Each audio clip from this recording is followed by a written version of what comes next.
What's up guys, and welcome back to another episode of the PS5 career mode. This is episode number 40.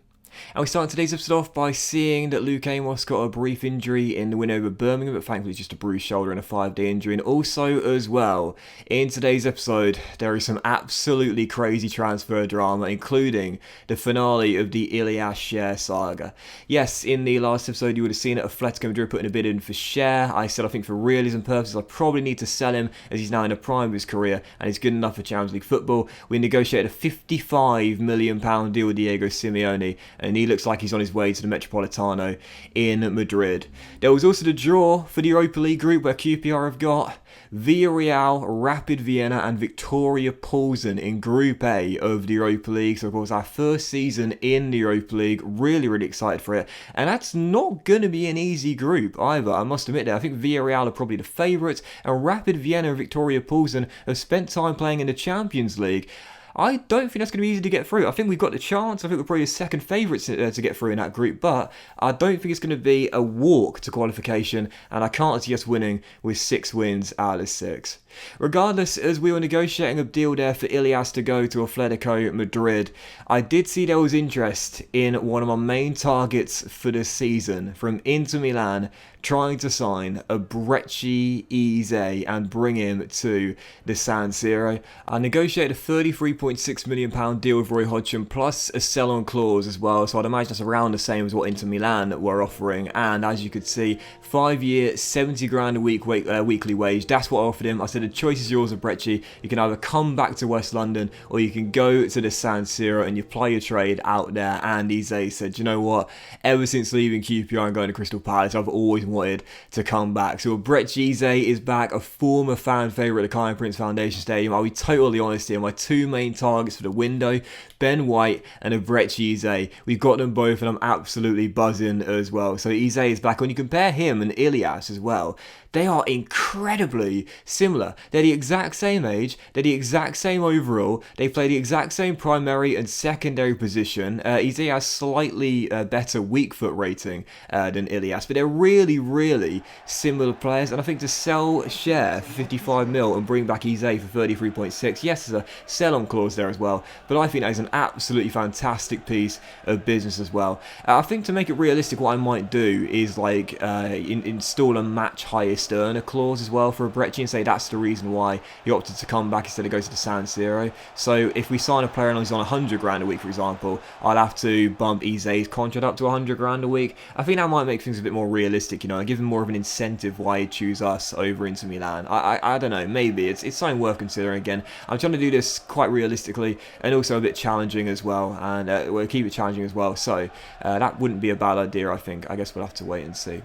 Still, for the first of 2 games in today's episode, welcoming newly promoted Bournemouth back to the Premier League, taking on the Cherries here. Chris Metham against his former team, who he signed from at the start of last season. Couldn't believe it, forced off early. Dominic Solanke leaving his mark on him there as Metham hits the deck and is forced off early. Worrying signs indeed. Thank God we've now got Ben White in the team. But in his final game for the club, as we know Eze is going to take the number 10 shirt as soon as Ilias decides to go to Spain, our Moroccan playmaker in his final game for the club scores the opening goal of the game and gives us the lead in the first half. You just knew it was going to happen. What a way to bow out to the fans there, scoring at home in his final game for the club. Still, this was one of those games which was really troubling indeed, because we had a whole host of chances, but in the end only managed to score a single goal. And I don't know if you guys experienced this as well, but it seems like for me, I often have these games where I absolutely dominate and have so many shots on target, yet only score 1 goal, yet the AI can take just 1 shot and score from it as well. I don't know where it's the AI goalkeepers for the opposition being so overpowered or your finishes being automatically reduced in accuracy. I don't know, but again, another game there, I should have won by more goals, but sadly can only get the 1. But you would have noticed as well, unfortunately, we did see 2 injuries. Of course, Metham earlier on into the game, you'll see the extent of that injury in a moment's time. Ben White sprained his knee, he's going to be out for 4 weeks. Metham dislocated his shoulder, he's going to be out for 2 months. I thought, bloody hell, I mean, Metham last season was fantastic. He's out for 2 months, going to be some really big games, including our first European games. Ben White, our big money signing, coming as well. They're supposed to be our starting centre-back duo this year. They're both going to miss the first month of the entire month of September. Couldn't believe it. Absolutely ridiculous. They both going down the same day. But again, I kind of like it, to be honest, because it makes it challenging. And again, it is realistic to have injury crisis here and there. So our starting two centre-backs both getting injuries on the opening day of the season. Not the opening day, sorry. What do you mean opening day? Final game of August there. And also real briefly as well, this happened too. I thought I'd show you this as well. Brian Brobby, Juve put in a bid. And I thought, okay, why don't I, take less money off you, but you give us a big sell-on clause included, and Juve just stormed off. And I thought, all right, fair enough. Don't you want to negotiate with me? Fine, get out the door. Fly back to Turin then. I don't care. Brobby can stay here. But still, as you can see, the deal did go through in the end then, right before transfer deadline day. Ilias Cher is now an Atletico Madrid player for definite. So farewell to Ilias. £55 million deal. He is off to Spain. Obviously, gutted to lose him. Don't get me wrong. But again, I thought for realism's sake, it was realistic to sell him, as he's now got the qualities playing in the Champions League. And when a team like that come knocking for a player, it's unlikely they're going to want to stay for their current club. So farewell to Ilias, and thanks for the memories all the way back since season 1. And I decided to reinvest that money on a new right midfielder. Obviously, signed Patrick Roberts at the start of the season to replace Jack Harrison, but really, I don't think we've replaced Bright Osayi-Samuel properly since we sold him at the beginning of last season. Again, Harrison came in last year, he was okay, but I'm not too confident in Roberts either. But I thought there was a few names on the shortlist I wouldn't mind. I would have loved Rafinha from Leeds, but sadly out of our price range. However, Noni Majuk, who left the Spurs Academy to go and play for PSV in the Netherlands, he spent a few years out there applying his trade, learning his trade, learning Dutch as well, and being a regular member of the PSV team. He's got 1 year left on his deal. It doesn't look like he wants to extend, and I thought, you know what, now it's time for him to come back to England. We agreed a £30 million deal, 5-year contract, 40 grand a week, and Noni Majuk is in. Hopefully it's the long-term successor for Bright Osayi-Samuel. And the reason I chose him over Dan James, you would have seen there on the shortlist as well, is because Majuk is 21 years old and younger. I think he'll have more potential. He's absolutely rapid, and most importantly, he's got a left foot as well. We like Bull on the left as a right-footed inside forward, and Majuk can be that guy on the right with the left foot. He's absolutely rapid, really, really agile, great balance, technically fantastic as well, and he can finish too with 4-star, 4-star, and striker listed as a secondary position. As we know, our main problem with QPR is not defending, it's getting goals, and I think Majuk can chip in with quite a few this season on the right-hand side as an inside forward. So after the signing, we had a little bit of money left over, and after the 2 injuries we got on the same day against Bournemouth and Metham, and also our new signing Ben White, I thought, you know what, I don't want a centre-back crisis at all this season, so let's bring in a veteran dressing room leader with great European experience as well, and also another London boy as well. From Greenwich, Chris Smalling, yes, of course, spent so many years at Manchester United after joining from Fulham as such a young man. Then he went to Rome to play for Roma. He's had a brief stint at Stade Rennais, but we agree a £4.5 million deal to bring him back to London, and on 25 grand a week as well. He might be in his early 30s now, and yes, I'm going to say early 30s and not mid 30s, but Chris Smalling is a dressing room leader, 33 years old, and again, 76 rating means he'll provide apt cover as well. Of course, if I could go back in time, you know what I'd do. I'd rather keep Johan Barbet here. We wouldn't need to sign Smalling, but unfortunately, I can't go back in time. Hindsight's a beautiful thing, and I thought we still do need that dressing room leader and an experienced, cool head at the centre half as well. And Chris Smalling as well, a London boy, really, really talented again. He spent several years playing in European competitions. That's going to be handy for us as well, needing some European experience this year. And he's a vegan as well, fellow vegan, so of course, I love that. His game's improved as well, I think, since he became a vegan too. So yeah, very happy that Smalling's in. And again, when you look at the season, just like last year, we spent over £100 million on our new signings, but we raised more money than we spent in the window. And you know the saying. Talk about net spend. Don't talk about spend. Talk about net spend. £104 million spent in the transfer window.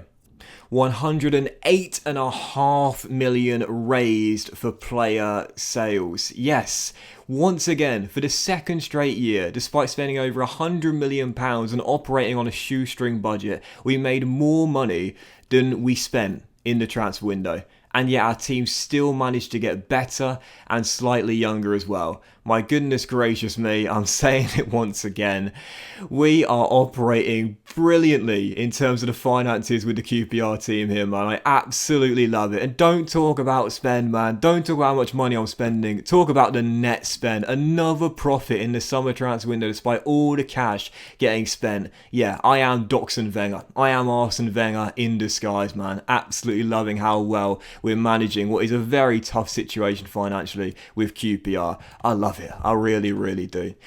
Still following that, as you can see, we have a scouting update and the academy update as the transfer window is officially over, and as you would have seen as well, oh my goodness gracious me, Joshua Adeyemi, Nigerian defender, right back, centre back, listed position 6'6", very high potential, and I couldn't wait. As soon as we picked him up and put in our academy, I needed to find out how good this guy was. He looks a monster. He's a man mountain. He's a giant, and he's got potential to be special.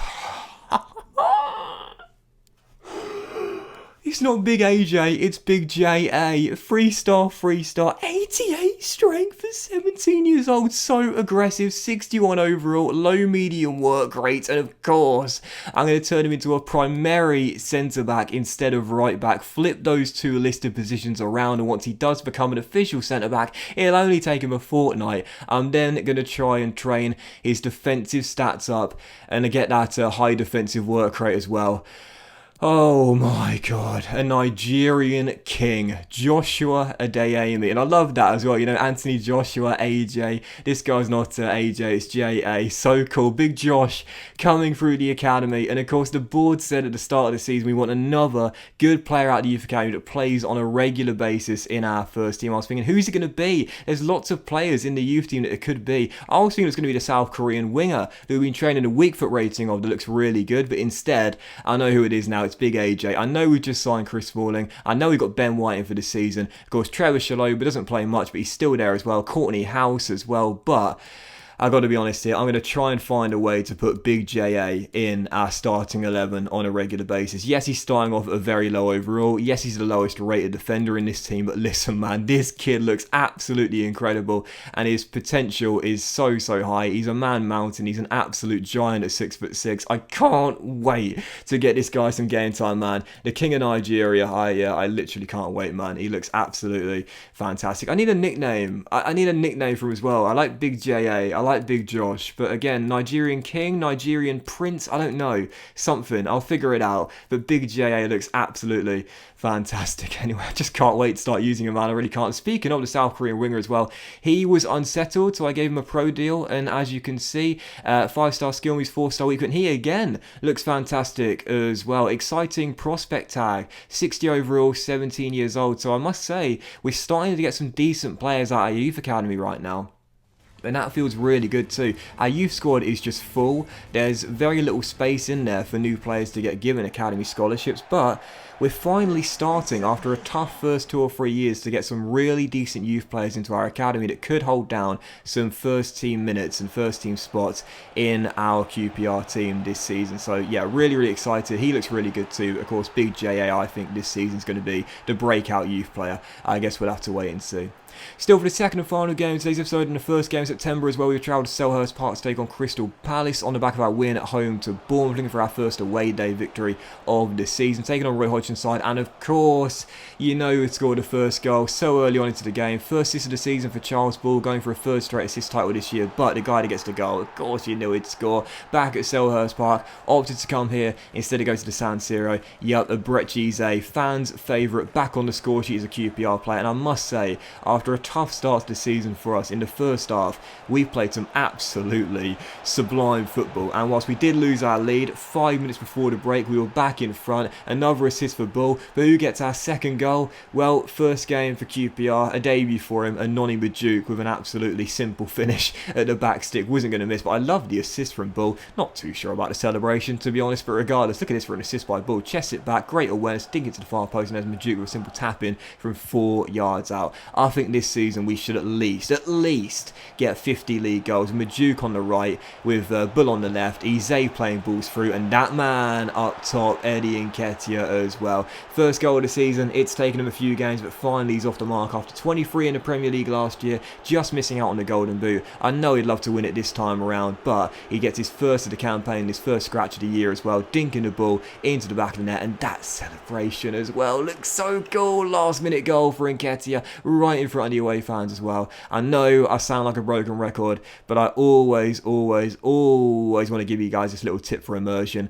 Take note of where the away fans are housed when you're playing away from home, because it looks so cool celebrating in front of them, especially in a moment like that. 3-1 the final score, second win of the campaign, back-to-back victories, tough start for us, but a really great attacking display there. We look so clinical when going forward and play some really good football too, despite losing the possession battle by quite a lot. And for Noni Majuk as well, what a start, a goal and assist on his debut, £30 million from PSV, that could prove to be an absolute bargain. So happy with how our team's looking for season 4. Man, it's the most exciting team we've had in the series so far, no question about it. It's a really fun and unique looking QPR team with the youth players as well. This and our first season in Europe as well. I actually can't wait for the next episode already, man. I really can't. This could be and should be our most fun season of the save so far. Can't wait, man. Absolutely can't wait. So that was this episode of the PS5 Career Mode, guys. Big thank you for watching. We hope you have enjoyed it. If you have, then please do drop a like. Much love to you all. Have a fantastic day, and I'll see you for the next episode of our first ever European games with Queen's Park Rangers and the debut of Big JA as well. Very soon.